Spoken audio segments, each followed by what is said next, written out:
तो फिल्म की शुरुआत में हमें नॉर्मा को दिखाया जाता है।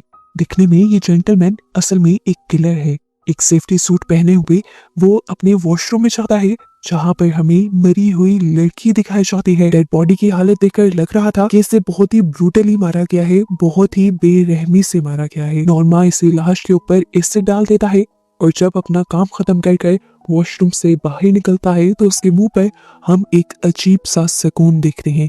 असल में नॉर्मा को लगता है कि किसी भी इंसान को मारना कोई जुर्म नहीं है, बल्कि ये आर्ट है और उसकी इस आर्ट को पूरी दुनिया को देखना चाहिए। इसीलिए वो अपने किए गए सभी मर्डर्स की वीडियो बनाता है और उन्हें डार्क वेब पर अपलोड भी करता है और उसकी वीडियोस को लाखों करोड़ों लोग देखते भी हैं। हर बार वीडियो अपलोड करने के बाद वो अपना कोई सुराग पीछे नहीं छोड़ता ताकि उसे पुलिस पकड़ न ले। वो हमेशा अलग अलग पब्लिक साइबर कैफे से वीडियोस अपलोड करता है ताकि पुलिस उसकी लोकेशन का पता न चला पाए। अपना अकाउंट वो डिलीट कर देता है और अपने फिंगरप्रिंट्स भी वो अच्छी तरह से कंप्यूटर से रिमूव कर जाता है। उसके मर्डर करने और मर्डर छुपाने के तरीकों से ये साफ पता चल रहा है कि वो काफी अरसे से लोगों का मर्डर करता जा रहा है। वो एक सीरियल किलर है। नॉर्मा अब पहले मर्डर का सारा काम कंप्लीट करने के बाद, यानी सारे सुराग मिटाने के बाद और वीडियो अपलोड करने के बाद अपने नए शिकार के लिए निकल जाता है और उसे हिसाई नाम की एक लड़की रोड पर खड़ी दिखती है जो अपने भाई के साथ सुसाइड करने की कोशिश कर रही थी, लेकिन कार वाला उसे हिट ही नहीं। नॉर्मा उसका पीछा करने लगा और उसे पता चला कि उस लड़की की एक बुके शॉप थी जो बिल्कुल अच्छी नहीं चल रही थी। हसाई को फंसाने और मैनिपुलेट करने के लिए वो एक अच्छा आदमी बनने का नाटक करने लगा और उसने हसाई से काफी सारे फूल भी खरीदे, वो भी महंगे दामों। इसके बाद हसाई ने नोटिस किया कि बाहर एक आदमी बहुत सारे बच्चों को डांट रहा था। नॉर्मा उसके पीछे गया और उस आदमी को धमकी देते हुए उसने बच्चों से दूर भेज दिया। हसाई इम्प्रेस हो गई और उसने पूछा, तुमने क्या कहा? नॉर्मा ने कहा, मैंने उससे कहा है कि तुम्हारी गाड़ी का नंबर मैं नोट कर चुका हूँ और अगर अब तुमने बदतमीजी की तो मैं तुम्हारा पीछा करके तुम्हारा मर्डर कर दूंगा और तुम्हारे जिस्म के टुकड़े टुकड़े करके नदी में बहा दूंगा। हसाई हंसने लग जाती है। उसे लग रहा था कि नॉर्मा मजाक कर रहा है, वो नहीं जानती थी कि नॉर्मा इस टाइम सच ही बोल रहा है। सीन कट होकर हमें इंडोनेशिया में बाऊ नाम के एक आदमी को दिखाया जाता है जो नॉर्मा की वीडियोस बहुत ही शौक से देखता है। वैसे तो वो एक नॉर्मल सा जर्नलिस्ट है और आजकल एक बिजनेसमैन से दुश्मनी की वजह से एक नॉर्मल सी कैमरामैन की जॉब कर रहा है, लेकिन फिर भी उसे ऐसी घिनौनी और खौफनाक वीडियोस देखते हुए बिल्कुल भी शर्म नहीं आती, उल्टा मजा आता है। शायद ये सब वो अपनी जॉब का गम भुलाने के लिए करता है, क्योंकि जॉब जाने के बाद से वो बहुत ही ज्यादा डिस्टर्ब हो गया था और उसके गलत बिहेवियर की वजह से उसकी बेटी और वाइफ भी उसे छोड़कर चली। अगले दिन भाइयों दोबारा जब जॉब पे जाता है तो वही बिजनेसमैन, उसका दुश्मन, उसके पीछे अपने लोग भिजवा देता है ताकि वो बिजनेसमैन की कोई रिपोर्ट कवर ही ना कर पाए। बिजनेसमैन के लोग उससे बहुत ज्यादा मारते हैं और उसकी कार के टायर भी पंचर कर देते हैं और उसका कैमरा भी तोड़। उसे याद था कि आज उसने अपनी बेटी को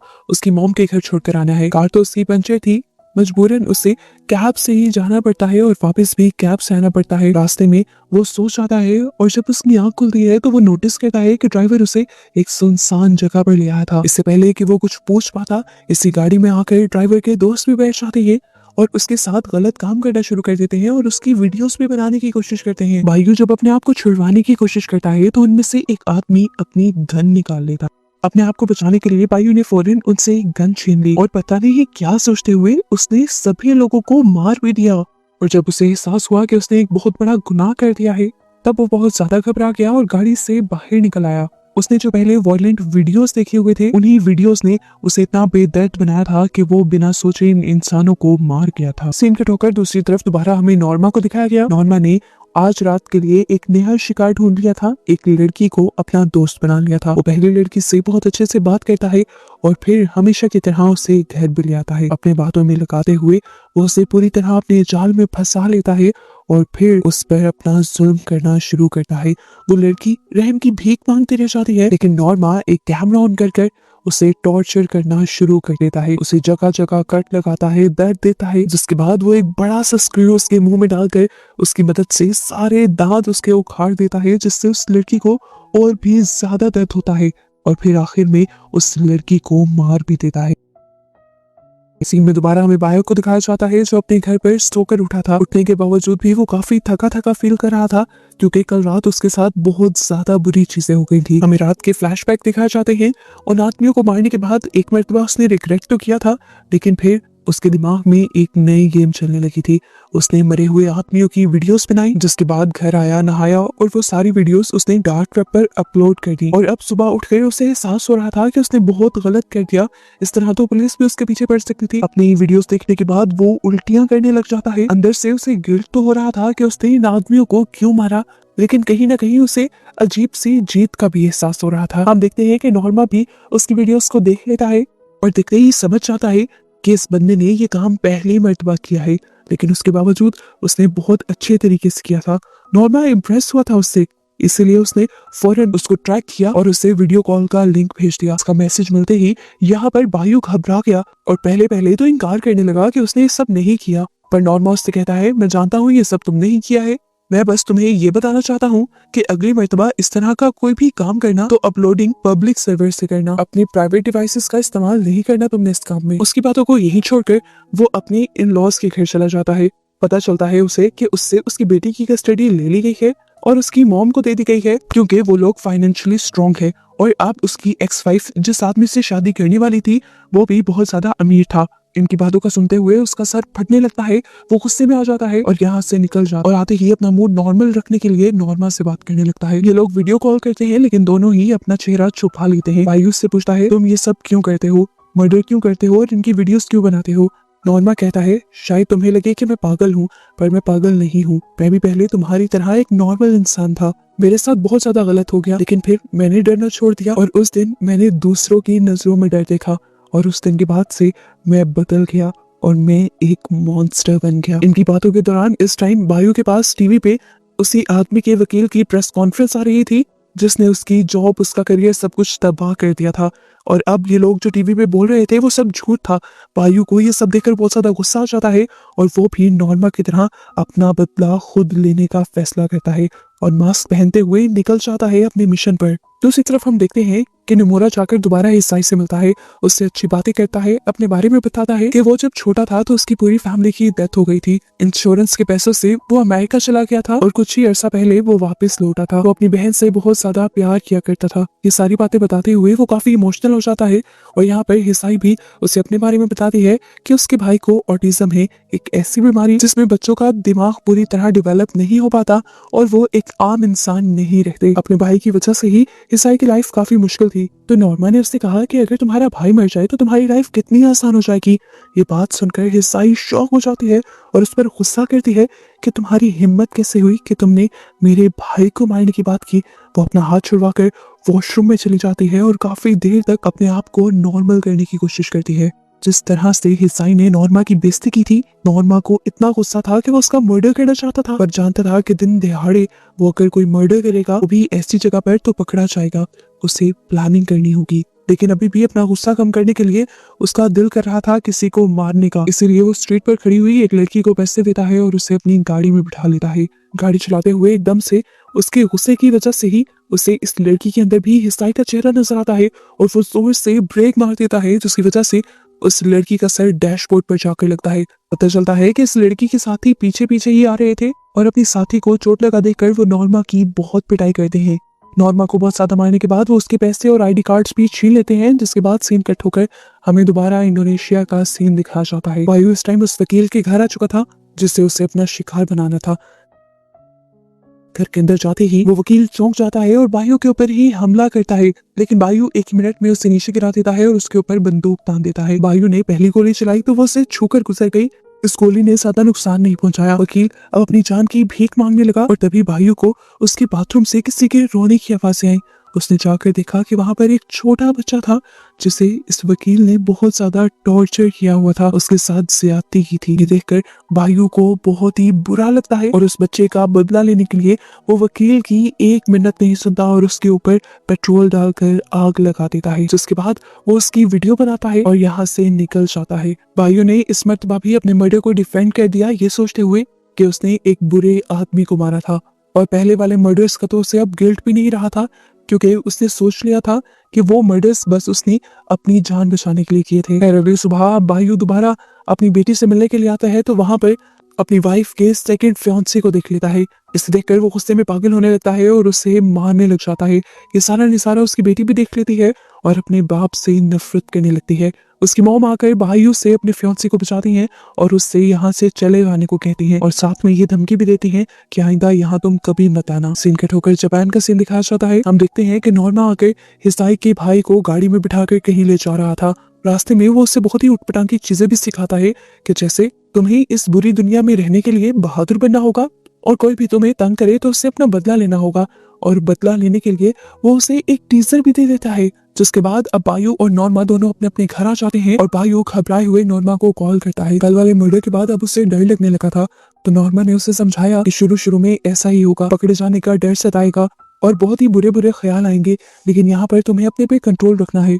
जिस तरह मैं कहूँ उसी तरह करना है, सारे सुराग मिटा देने हैं, फिर वो हमें कभी नहीं पकड़ पाएंगे। और इन सारी सोचों को दबाने के लिए तुम बस उस आदमी के बारे में सोचो जिससे तुम सबसे ज्यादा नफरत करते हो और उसे मारना चाहते हो और उसी को अपना शिकार बनाओ। नॉर्मा की बात सुनते ही बायू में हिम्मत आती है और वो फौरन अपनी गाड़ी लेकर निकल जाता है। उस बिजनेसमैन की गाड़ी को ट्रैक करते हुए वो एक होटल पे पहुंचता है और जैसे ही उस आदमी के पीछे होटल के कमरे में जाता है तो पता चलता है कि ये बिजनेसमैन खुद नहीं था बल्कि उसका बेटा था, जो बायू की गन देखकर डर भी गया और उससे मिन्नतें भी करने लगा कि प्लीज मुझे छोड़ दो, मैं अपने डैड जैसा बिल्कुल नहीं हूँ। उस लड़के को ये भी पता चल गया कि ये लड़का बायू है। बायू के लिए तो खतरा और भी ज्यादा बढ़ गया था।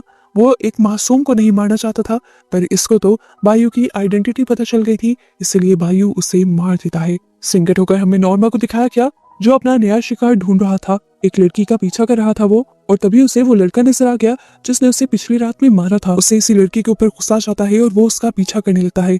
नॉर्मा उस आदमी के पीछे क्लब के वॉशरूम में जाता है और उससे पूछता है, तुमने मुझे पहचाना? वो आदमी इससे पहले कि कोई जवाब देता, नॉर्मा अपनी चाकू से बेदर्दी से उसके पेट में स्टैब कर कर कर उसे मार देता है। जिसके बाद जब वो वॉशरूम से निकलता है तो इस मर्तबा वो पहले की तरह रिलैक्स नहीं था बल्कि बहुत ज्यादा गुस्से में था, इसलिए क्योंकि उसे किसी आदमी को मारकर मजा नहीं आया था। वो हमेशा औरतों को मारा करता था। अपनी एडिक्शन को पूरा करने के लिए वो बाहर आता है और उससे वही लड़की मिल जाती है जो उस रात बच गई थी और उसे खींचते हुए वो बेहोश कर कर अपनी गाड़ी में बिठाने की कोशिश करता है। इससे पहले कि नॉर्मा यहाँ से चला जाता है, यहाँ पर पुलिस आ जाती है। नॉर्मा घबरा जाता है और पुलिस उससे कहती है कि आपकी कार नो पार्किंग में खड़ी है। नॉर्मा थोड़ा रिलैक्स होता है और जाने ही वाला होता है कि पुलिस को दोबारा उस पर शक हो जाता है। वो उसका आईडी कार्ड और लाइसेंस मांगते हैं। ये दोनों चीजें इस टाइम नॉर्मा के पास थी। नॉर्मा की पर्सनैलिटी, गाड़ी और उसकी आईडी कार्ड वगैरह बता रहे थे कि वो एक अच्छे घर से था और पढ़ा लिखा था, इसीलिए पुलिस वाले बिना शक किए उसे छोड़ देते हैं। इस दौरान वो लड़की एक मर्तबा होश में आकर डिग्गी से निकलने की कोशिश भी करती है, पर नॉर्मा यहाँ पर सारी सिचुएशन संभाल लेता है और जल्दी से गाड़ी निकालकर यहाँ से ले जाता है। दूसरी तरफ हमें बायू को दोबारा दिखाया गया। उसने इंडोनेशिया के सबसे बड़े बिजनेसमैन के बेटे का मर्डर कर दिया था और वो जानता था कि अब उसके साथ क्या होने वाला है। गोली की आवाज की वजह से अगले ही पल यहाँ पर गार्ड्स भी आ जाते हैं और अपने आप को बचाने के लिए बायू एक अलमारी में छुप जाता है। गार्ड्स जब यहाँ की चेकिंग करते हैं तो अलमारी में से बायू निकल आता है। इस टाइम बायू के चेहरे पर मास्क था। गार्ड उसे देख नहीं पाया और अपने आप को बचाने के लिए उसने इस गार्ड को ही शूट कर दिया। वो बाहर निकला तो बाहर 6 गार्ड्स थे। इतनी तो गोलियां भी नहीं थी उसके गन में। उसने एक हाथ को मारा और यहाँ से भागने की कोशिश की, लेकिन अब बहुत सारे गार्ड्स उसके पीछे लग चुके थे। पूरी होटल की सिक्योरिटी, यहाँ तक कि पुलिस भी उसके पीछे थी जो उसे पकड़ने की कोशिश कर रही थी, लेकिन बायू तो ऐसा तेज था कि सबसे बचकर भाग गया। गार्ड्स ने भी एंड तक उसे पकड़ने की कोशिश की, लेकिन वो बस उसका मास्क ही पकड़ पाई और बायू एक जाली की दूसरी तरफ से उन लोगों को चकमा देकर आखिरकार भाग निकला। सीन कट होकर अगली सुबह का सीन दिखाया गया। बायू घर पहुंच चुका था, लेकिन रात में जितनी तेजी से वो भागा था उसकी वजह से वो बहुत ज्यादा थक गया था और उसे बुखार भी हो गया था। अभी वो जागा ही था कि उसे पता चला कि उसे नॉर्मा कॉल कर रहा है। उसने जब कॉल अटेंड की तो देखा कि नॉर्मा उस लड़की को उसकी आंखों के सामने मारना चाह रहा था। वो नॉर्मा से कहता है, प्लीज ऐसा मत करना, रात मेरे साथ बहुत बड़ा हादसा हुआ है और मैं उससे बहुत ज्यादा डिस्टर्ब हूँ। नॉर्मा कहता है कि देखो तुम रिलैक्स हो जाओगे। नॉर्मा बायू की बात सुनने के बावजूद भी नहीं रुकता, तो बायू उससे पूछता है कि आखिर तुम ये सब करते क्यों हो और इस टाइम क्या करना चाहते हो। नॉर्मल जवाब में कहता है, मैं ये सब बस तुम्हें सिखाने के लिए कर रहा हूँ। बायू कहता है, मैं तुम्हारे जैसा नहीं हूँ नॉर्मा, मैंने जितने भी लोगों को मारा है वो कसूरवार थे और तुम बेकसूरों को मारते हो। उसकी बातों से नॉर्मा को बिल्कुल फर्क नहीं पड़ता और नॉर्मा अपने काम में मगन हो जाता है। वो एक कुल्हाड़ी सिलेक्ट करता है उस लड़की के सर में मारकर उसके सर के 2 टुकड़े करने के लिए, पर इतने में ही उसके घर की बेल बज जाती है और वो सारी चीजें यहीं छोड़कर इस रूम को अच्छी तरह बंद कर बाहर आता है तो देखता है कि उसके घर हिसाई आई थी। जो उससे अपने भाई के बारे में बात करना चाहती थी। वो कहती है कि तुम इतनी अजीब चीजें मेरे भाई को कैसे सिखा सकते हो, तुम्हारी बातों में आकर उसने एक लड़के पर हमला किया और अब उसे स्कूल से निकाला जा रहा है। नॉर्मा उससे कहता है मैंने कुछ गलत नहीं किया, ये दुनिया कमजोर इंसानों के लिए है ही नहीं, तुम्हारे भाई में मुझे अपना आप दिखता है, इसलिए मैंने उसे वो सब सिखाया। मैं भी अपनी बहन से बहुत ज्यादा प्यार करता था पर वो भी मुझे छोड़ गई। मैंने देखा था तुम भी उसे मारना चाहती थी, तुमने उसे रोड पर छोड़ा। ये सुनकर हिसाई रोने लग जाती है और कहती है तुम मुझे जज नहीं कर सकते, तुमने शायद सही से देखा नहीं, उस रात में सिर्फ उसे नहीं बल्कि हम दोनों को मारना चाह रही थी। हिसाई उससे कहती है मैं अपने भाई से अपने से ज्यादा प्यार करती हूँ और अपनी जिंदगी आसान करने के लिए तो मैं कभी भी उसके साथ ऐसा नहीं करूंगी। ईसाई को अब इतनी सी बात करके ये तो समझ आ गया था कि नॉर्मा एक साइको है। वो फिलहाल उससे इतना ही कहती है कि प्लीज आइंदा मेरी जिंदगी में मत आना। दूसरी तरफ कमरे में हम देखते हैं कि बायू अभी भी वीडियो कॉल पर था और वो उस लड़की से कहता है कि देखो उसके घर पर कोई आया है, तुम जितनी जोर से चिल्ला सकती हो चिल्लाओ, तुम्हारी जान बच जाएगी। बायू की बात मानकर वो लड़की चिल्लाती है और किस्मत से ईसाई उसकी आवाज भी सुन लेती है। वो उस कमरे की तरफ बढ़ने लगी तो नॉर्मा ने उससे कहा वहां मत जाओ, वहां कुछ नहीं है, लेकिन ईसाई उसकी बात नहीं मानती और आगे बढ़ने वाली होती है। तो नॉर्मा को भी अंदाजा हो जाता है कि अब वो मुश्किल में आ गया है और अब उसे हिसाई को भी मारना होगा। जैसे ही हिसाई को मारने के लिए पीछे से उसकी तरफ बढ़ता है तो हिसाई उसी की दी हुई टीजर गन से उसी के ऊपर हमला कर देती है। यहाँ वो लड़की भी अपने आप को बचाने के लिए चेयर को नीचे गिरा लेती है ताकि ज्यादा आवाज हो। वायु को अच्छा खासा बुरा झटका देने के बाद हिसाई उस रूम के अंदर चली गई थी। उसने वहां से लड़की को रेस्क्यू भी कर लिया और वायु ने फोन पर इन दोनों से कहा वो बहुत बेरहम है, वो हर रोज एक लड़की को मारता है, तुम दोनों जितना जल्दी हो सके यहाँ से निकल जाओ। हिसाई हाँ में सर हिलाती है और यहाँ से निकलने की कोशिश करती ही है कि एक दूसरे कमरे में पहुंच जाती है। यहाँ पर ये दोनों बहुत ही डरावना सीन देखते हैं। एक लड़की की लाश को देखते हैं जो पूरी तरह सड़ चुकी थी, जैसे सालों से यहाँ रखी गई हो। इस रूम में उस लड़की के कपड़े भी अच्छी तरह से प्रेस करके पॉलीथीन के अंदर पैक कर लटकाए गए थे। ये सारा सीन देखकर ये लोग डरे हुए ही थे कि नॉर्मा दोबारा इनके पीछे आ गया और हिसाई ने अपने आप को बचाने के लिए यहाँ पर पड़ा एक पॉट उठाकर उसके सर पर दे मारा। ये दोनों लड़कियां दोबारा मौका पाकर जल्दी से अपनी कार में बैठ भी जाती हैं और इससे पहले कि ईसाई अपनी कार को स्टार्ट करके यहाँ से भाग पाती, नॉर्मा दोबारा इनके पीछे आ जाता है और इनकी कार पर कोई चीज मारते हुए इनकी कार का एक्सीडेंट कर देता है। ईसाई को कार रोकनी पड़ती है और नॉर्मा सबसे पहले वाली लड़की को पकड़कर मारता है। जिसके बाद सीन कट होकर हमें दिखाया जाता है कि नॉर्मा दोबारा बायू के साथ वीडियो कॉल पर आया था। उसने कहा उन दोनों ने बहुत अच्छी भागने की तो कोशिश की पर शिकार जितना भी भाग जाए शिकारी के हाथ लग ही जाता है। बायू समझ गया कि उसने उन दोनों मासूमों को मार दिया है। डरकर उसने लैपटॉप बंद कर दिया और वो बेहोश हो गया। वो अगले दिन तक बेहोश रहा, यहाँ तक कि उसकी बेटी आकर उसे होश में लाती रह गई। यहाँ पर उसकी बेटी और वाइफ आए थे उससे लास्ट टाइम गुड बाय कहने के लिए, लेकिन उसकी हालत देखकर उसकी वाइफ को तरस आ गया। उसकी वाइफ को लगा कि वो गम की वजह से बेहोश है, इसीलिए उसने फैसला किया कि वो भाइयों को एक और मौका जरूर देगी और भाइयों भी रो रो कर उसे यकीन दिलाने लगा कि अब वो सब कुछ ठीक कर देगा। थोड़ा अरसा ऐसे ही गुजर गया। भाइयों की लाइफ दोबारा से नॉर्मल हो गई। उसने अपने गुनाहों के लिए माफी भी मांग ली थी, लेकिन फिर एक दिन भाइयों जब अपनी बेटी को लेने के लिए स्कूल जाता है तो उसे उसकी वाइफ की कॉल आती है। कॉल पर वो बहुत ही अजीब बिहेव कर रही थी। भाइयों को समझ गया कि उसे कुछ मिल चुका है। हमें दिखाया गया कि भाइयों की वाइफ को उसकी गन मिल गई थी। डरता हुआ वो घर आया तो उसे घर बहुत ही अजीब बिखरा हुआ मिला। वो डर गया। यहीं पर एक कैमरा भी रखा हुआ था। ये कैमरा उसका नहीं था। उसने इस कैमरे के अंदर वीडियो प्ले की तो उसमें देखा कि उसकी वाइफ को कोई टॉर्चर कर रहा था। उसे देर नहीं लगी समझने में कि टॉर्चर करने वाला आदमी कोई और नहीं बल्कि नॉर्मा है। वो डरते हुए अपने बेडरूम की तरफ गया तो वहां पर उसकी वाइफ बहुत बुरी हालत में थी। नॉर्मा ने उसका फायदा उठाया था, उसे टॉर्चर किया था, मारा था और उसके बाद स्टैब कर करके उसकी जान ली थी और बाद में पूरी बॉडी पर कट्स भी लगा दिए थे। ये सब करने के बाद भी नॉर्मा यहाँ से भागा नहीं था।